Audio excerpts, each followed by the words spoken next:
উত্তর ইতালির স্বনামধন্য ও আলোচিত সাংবাদিক সংগঠন ভেনিস বাংলাদেশ প্রেস ক্লাব ইতালির পক্ষ থেকে কমিউনিটি নেতৃবৃন্দ ও রোজাদারদের সম্মানে আলোচনা সভা, দোয়া ও ইফতারের আয়োজন করা হয়।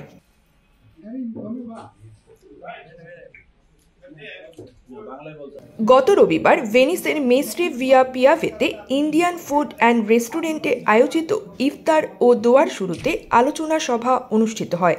প্রেস ক্লাবের সভাপতি এসকেএমডি জাকির হোসেন সুমনের সভাপতিত্বে ও সাধারণ সম্পাদক মোহাম্মদ উল্লাহ সোহেলের সঞ্চালনায় প্রধান অতিথি হিসেবে উপস্থিত ছিলেন প্রেস ক্লাবের প্রধান উপদেষ্টা, সাংবাদিক ও কলামিস্ট পলাশ রহমান। সে সময় বক্তব্য রাখেন প্রেস ক্লাবের উপদেষ্টা আমিনুল হাজারি, সহ সভাপতি সোহানুর রহমান উজ্জ্বল, সাংগঠনিক সম্পাদক জুম্মন অনিক সহ কমিউনিটি নেতৃবৃন্দ। এছাড়াও Venice BNP, Awami League, Venice সম্মিলিত নাগরিক কমিটি, যুবদল, স্বেচ্ছাসেবক দল সহ আঞ্চলিক ও সামাজিক সংগঠনের নেতৃবৃন্দ বক্তব্য রাখেন।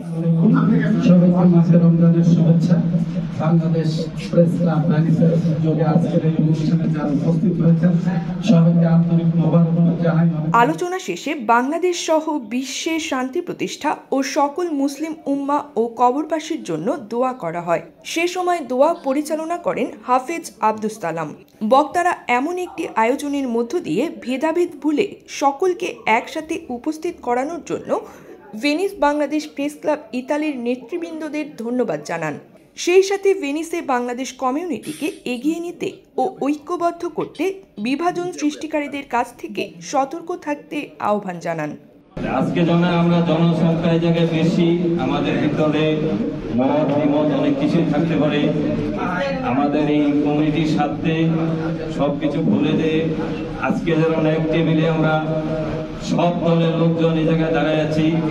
ইফতার পার্টি আমরা ধর্মকে শ্রদ্ধা করি এবং এই মায়ের রমজান উপলক্ষে ইফতার করতে আমরা দাঁড়ায় আছি। যখন সবাই আওয়ামী লীগ, বিএনপি, সামাজিক, রাজনীতিক সব এক টেবিলে চলে আসছি, শুধু আমরা মুসলমান আমাদের ধর্মের প্রতি রেসপেক্ট রেখে আমি সবাইকে অনুরোধ করবো, এই বাংলাদেশ যারা আমরা একটু অবস্থান করছি, এই বাঙালি জাতির কমিউনিটির সাথে দল বল নির্বিশ্বাসে আমরা ইউরোপে যখন থাকি সবাই আমরা একমত হয়ে এবং কাঁধে কাঁধ মিলে আমাদের কমিউনিটি, আমাদের প্রজন্মের ছেলেমেয়েদেরকে আগামী ভবিষ্যৎ উজ্জ্বল করার জন্য আমরা সবকিছু ভুলে যে একমত হয়ে এক টেবিলে কাজ করব।